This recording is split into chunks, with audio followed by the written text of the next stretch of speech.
Boa noite, nossos companheiros e amigos de estudos e pesquisa da ciência do Espiritismo.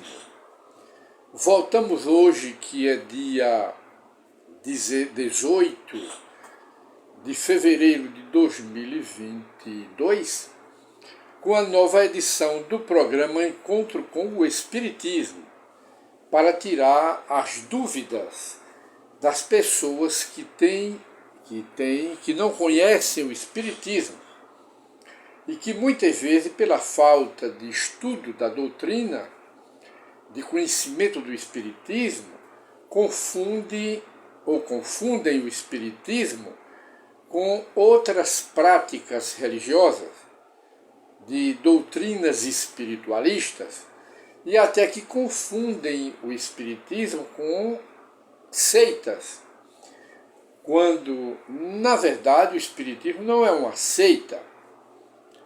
O Espiritismo não é uma religião dogmática, nem uma seita. E nem o Espiritismo está ligado à mágica, nem à magia, nem à Umbanda, nem à Quimbanda, nem aos candomblés. O Espiritismo respeita todas, mas não tem nenhuma ligação. E a pergunta que nós localizamos aqui em nosso e-mail, que fizemos questão de anotar, sempre é uma jovem que ela é da igreja protestante, e ela então faz a seguinte pergunta aqui: qual a relação que o Espiritismo tem com o Evangelho? Qual a ligação, qual a relação que o Espiritismo tem com o Evangelho? Respondemos que o Espiritismo tem muita ligação com o Evangelho, e muita ligação. Existem determinadas coisas aqui que é impossível falar de uma sem se falar na outra, porque há muita intimidade entre determinadas coisas que estão ligadas. Como, por exemplo, não se pode falar do comunismo sem se falar em Karl Marx, que é uma figura. Não se pode falar desse mesmo raciocínio prático e lógico, não se pode falar do cristianismo sem se falar no Cristo. Por quê? Porque Jesus de Nazaré foi ele que trouxe o cristianismo, sua doutrina. Não se pode falar em Espiritismo sem se falar em Allan Kardec, que Allan Kardec foi o codificador do Espiritismo, o compilador, o organizador do Espiritismo, embora Allan Kardec não tenha sido o autor do Espiritismo, mas foi o organizador do Espiritismo, Allan Kardec. E de maneira que, quando, dentro da pergunta aqui da nossa irmã, qual é a relação que tem o Espiritismo com o Evangelho, tem muita. Por quê? Porque o Espiritismo é o cristianismo de volta, dentro daquela promessa que Jesus de Nazaré fez aos discípulos e, por extensão, à humanidade: eu vos enviarei o Consolador, e ele ensinará todas as coisas. É o que Jesus diz no Evangelho, dentro da sua promessa. E o Espiritismo, então, 2000 anos depois, apareceu aqui na Terra. Que os espíritos superiores, que são os verdadeiros autores do Espiritismo, não é?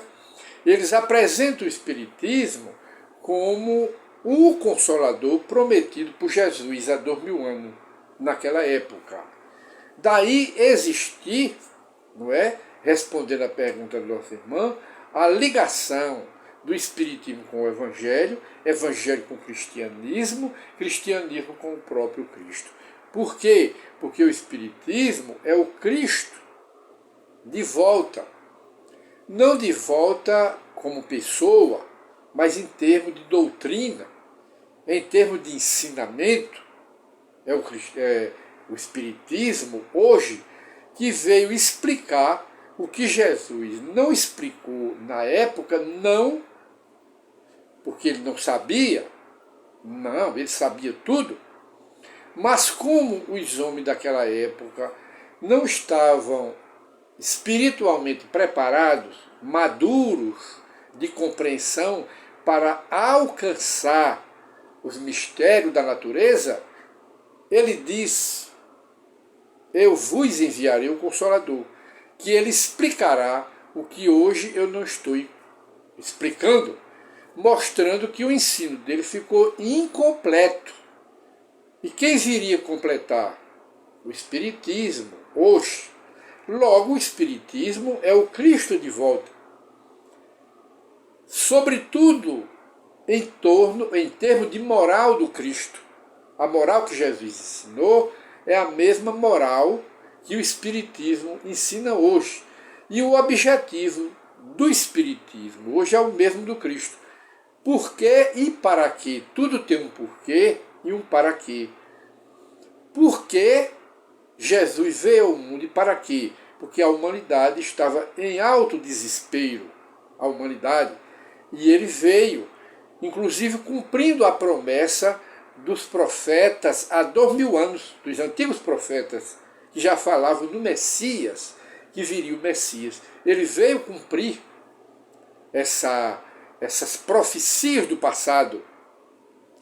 E veio por quê? Porque o homem estava sufocado aqui na Terra. E ele veio dos planos espirituais. Para quê? Para reajustar moralmente, espiritualmente o homem. Fazer com que o homem se tornasse melhor. E veio trazer uma doutrina consoladora, explicando o porquê dos sofrimentos e das dores humanas e consolando as criaturas humanas. Foi isso que Jesus veio fazer e trazer a paz para o mundo. Ele não veio dar uma salvação de boleto, não. Ele veio educar o homem para que o homem conquistasse a sua própria salvação. Não veio dar salvação a ninguém. E então a moral que Jesus ensinou foi amar a Deus, amar ao próximo e não fazer ao próximo o que não quereríamos que o próximo nos fizesse. Esta é a mesma caridade, é o mesmo ensino moral do Espiritismo. Logo, o Espiritismo tem relação íntima com o Evangelho, com o que Jesus ensinou, porque é o Cristo de volta, não pessoalmente, mas em termos de quê? De ensino, de doutrina. Este é o Espiritismo, que está aqui entre nós, conforme a promessa de Jesus naquela época. E de modo que nós temos aqui esta...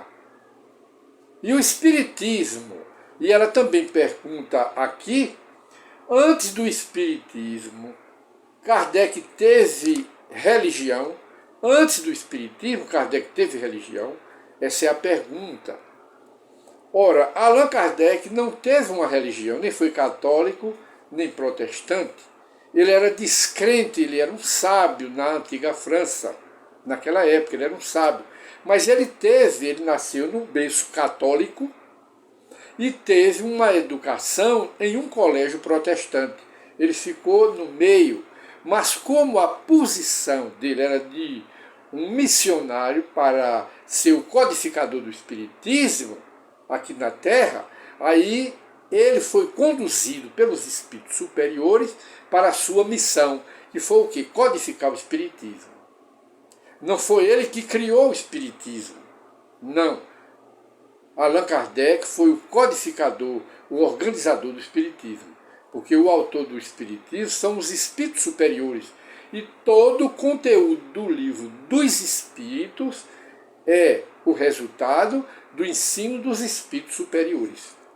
Mas Kardec não teve antes religião. Ele era até descrente. Muito descrente era Allan Kardec. Mas depois que ele se tornou codificador do Espiritismo, ele passou a aceitar o Espiritismo. Muita paz para todos. E hoje nós encerramos mais uma edição de Encontro com o Espiritismo para tirar as dúvidas das criaturas. Muita paz para todos.